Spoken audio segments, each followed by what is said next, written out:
Bien-aimés dans le Seigneur, aujourd'hui je vais parler à ceux qui traversent des moments durs, à ceux qui ont tout perdu, à ceux qui se sentent oubliés par Dieu. Je vais parler à toi qui es dans un lit de l'hôpital, à toi qui es enfermé dans un cellule de prison, à toi qui n'as plus de force pour prier, à toi qui pleures en silence la nuit.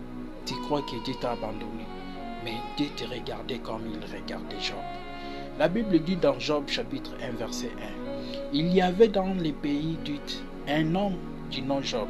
Cet homme était intègre et droit, craignant Dieu et se détournant du mal. Job n'était pas un pécheur, Job n'était pas un rebelle, Job était un serviteur fidèle. Mais écoute bien ceci, même le juste traverse les faits de l'épreuve. Le diable est allé voir Dieu et a dit, Job te sert parce que tu l'es béni. Touche un peu sa vie et tu verras s'il restera fidèle. Et Dieu a permis l'épreuve, non pas pour le détruire, mais pour révéler la profondeur de sa foi. En un seul jour, Job a tout perdu. Ses enfants, ses biens, sa santé. Il a passé du sommet de la richesse au fond de la poussière. Ses amis se sont moqués. Sa femme lui a dit, maudit Dieu et mère. Mais Job a répondu, l'Éternel a donné, l'Éternel a repris, que le nom de l'Éternel soit béni. Job chapitre 1 verset 21. Voilà la foi qui bouleverse les ciels. Job a tout perdu, mais il n'a pas perdu Dieu. En tant que tu n'as pas perdu Dieu, tu n'as pas tout perdu. Mes frères et sœurs, il y a des moments où Dieu te laisse passer par les faits pour purifier ton or intérieur. Tu ne comprends pas pourquoi tu es tombé malade. Pourquoi on t'a rejeté? Pourquoi ton mariage s'est effondré? Pourquoi la porte du travail reste fermée? Mais Dieu dit, ce que je fais maintenant, tu ne les comprends pas, mais tu les comprendras bientôt. Job ne savait pas derrière ses larmes, Dieu préparait une gloire plus grande. Dieu voulait faire de lui un témoignage vivant de la fidèle dans la souffrance. Peut-être toi aussi, tu es dans ton pays dit, tu vis une saison où tout semble perdu. Les gens t'ont abandonné, personne ne t'appelle plus. Et même ceux qui te voyaient comme un modèle, aujourd'hui te regardent comme un échec. Mais écoute, Dieu ne t'a pas oublié. La Bible dit dans Job chapitre 23 verset 10, il sait quelle voie j'ai suivi. Quand il m'aura éprouvé, je sortirai pur comme l'or. Quand Dieu te met dans les faits, ce n'est pas pour te brûler, c'est pour te raffiner. Ce n'est pas pour t'humilier, mais c'est pour te préparer à une élévation que les autres ne comprendront pas. Souvent les gens jugent ton état sans connaître ton combat spirituel. Ils disent, il souffre parce qu'il a péché, comme les amis de Job. Mais Dieu dit non. Il souffre parce que je me glorifierai à travers lui. Tu vois, il y a une souffrance qui prépare une gloire. Il y a une perte qui prépare un gain. Il y a une nuit obscure qui précède la levée du soleil. Dans Job chapitre 42 verset 10, la Bible dit, l'Éternel rétablit Job dans son premier état. Et l'Éternel lui accorda les doubles de tout ce qu'il avait possédé. Oh, bien-aimé, Dieu est le seul Dieu du double. Après la douleur, si tu tiens ferme dans l'épreuve, ce que tu perds aujourd'hui reviendra multiple. Ta santé reviendra, ta dignité reviendra, ton sourire reviendra. Mais Dieu veut voir si ta foi reste debout quand tout s'effondre.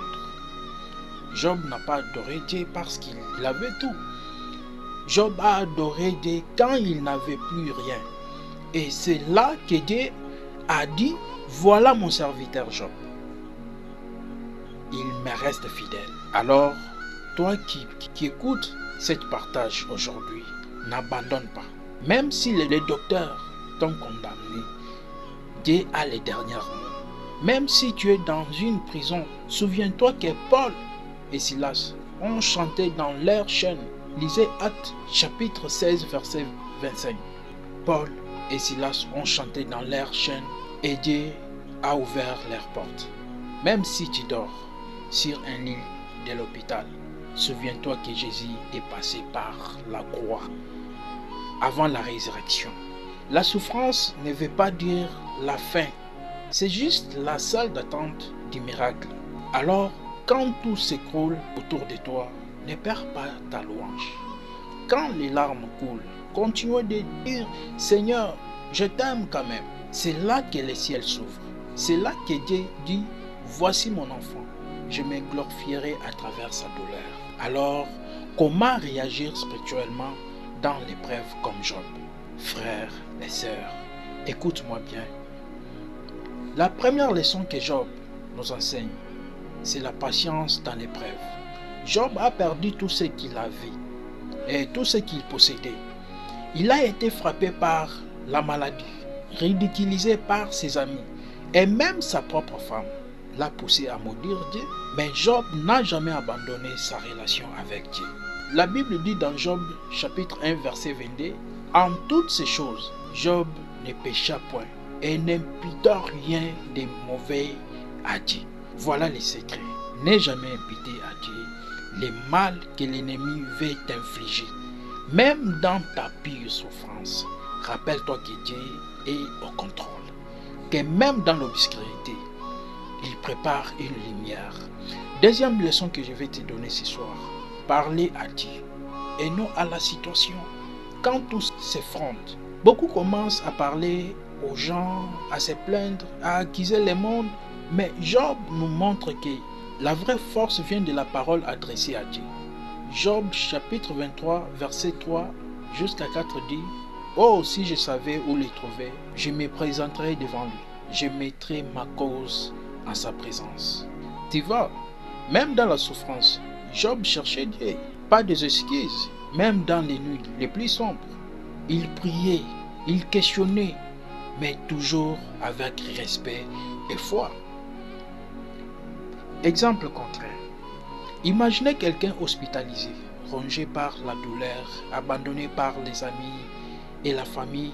La réaction normale serait la colère, le découragement, le silence. Mais si tu décides de parler à Dieu, de lui présenter tes larmes et ta détresse, tu ne perdras pas ton esprit. Le ciel écoute toujours quand tu cries avec foi. Alors, troisième leçon que je peux te donner ce soir, la persévérance malgré l'incompréhension. Les amis de Job, lui, ont donné des mauvais conseils, l'ont jugé et l'ont essayé de les faire douter. Combien de fois dans ta vie tu as entendu « c'est ta faute si tu es dans cette situation ». Mais Job nous apprend que les paroles humaines ne peuvent pas définir ta valeur devant Dieu. Job chapitre 2 verset 10 dit « Acceptez-nous les biens de Dieu et pourquoi ne pas accepter les mal ?» Même dans la douleur, Job a accepté les épreuves tout en restant fidèle. Même si personne ne comprenait, il savait que Dieu comprenait. Alors, quatrième leçon que je peux te donner ce soir, garder la louange malgré la douleur. Voici quelques choses que beaucoup oublient.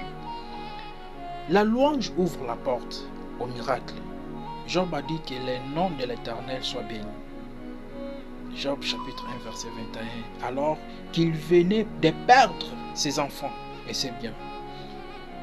Imagine-toi dans ton lit d'hôpital ou dans ta cellule ou dans ton moment de grande solitude.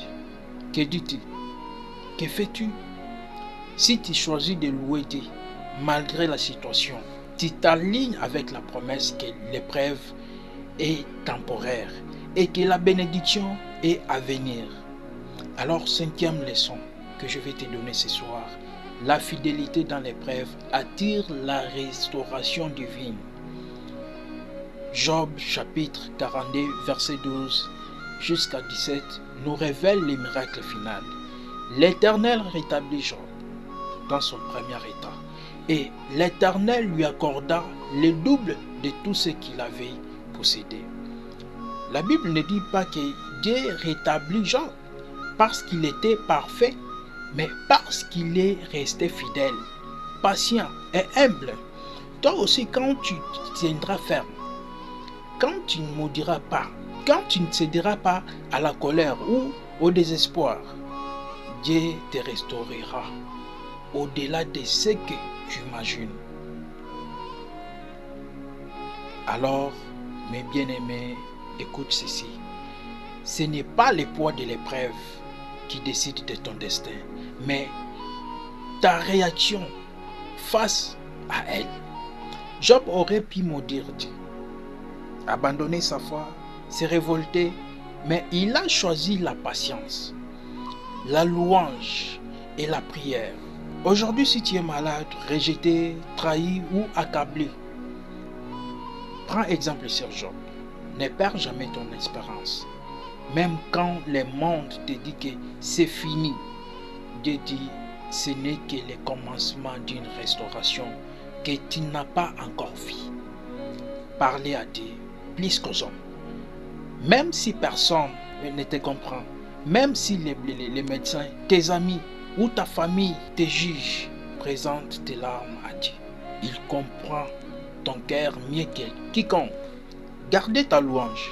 Quand tu loues Dieu au milieu de la tempête, tu appelles le ciel à descendre sur ta vie. Ta parole des fois attire les miracles. Sois patient et humble. Les épreuves ne sont pas des punitions. Elles sont des salles d'attente pour la gloire divine. Job a attendu. Il a persévéré. Et Dieu a doublé sa bénédiction. Exemple concret pour ton quotidien. Si tu es en prison, prie et louez Dieu comme Job. Si tu es hospitalisé, médite sur la parole et confie-toi à lui. Si tu as perdu ton travail ou ta réputation, reste fidèle et continue de faire le bien. Dieu travaille même dans le silence, même dans l'invisible, même quand personne ne voit. Job est un exemple vivant que la fidélité dans la douleur prépare une gloire éternelle. N'oublie jamais ceux qui persistent, qui restent debout et fidèles, voient les doubles, les triples, la restauration totale. Alors, frères et sœurs, que ce partage touche ton cœur aujourd'hui. Peu importe ce que tu traverses, peu importe combien le monde te juge ou te regarde comme un perdant, Dieu est avec toi comme Job. Tu peux tenir ferme, rester fidèle et marcher dans la paix, même dans la tempête. Dieu peut transformer ta douleur en témoignage, tes larmes en louange et ton désert en abondance. Alors, lève-toi, tiens ferme, dis avec moi, Seigneur, je ne comprends pas tout, mais je reste fidèle. Je crois à ton plan pour ma vie, même au milieu de l'épreuve. Alors, si cet partage t'a touché, je t'invite à liker cette vidéo, partager avec tes amis et t'abonner à ma chaîne pour ne pas manquer aucun partage qui peut transformer ta vie. Laissez-moi un commentaire pour me dire ce qui Dieu a parlé à ton cœur aujourd'hui, car ta vie peut inspirer quelqu'un d'autre qui traverse la même épreuve. Et surtout, reste connecté. Reste connecté. Dieu travaille même dans le silence. Et ta bénédiction arrive plus vite que tu l'imagines. Amen.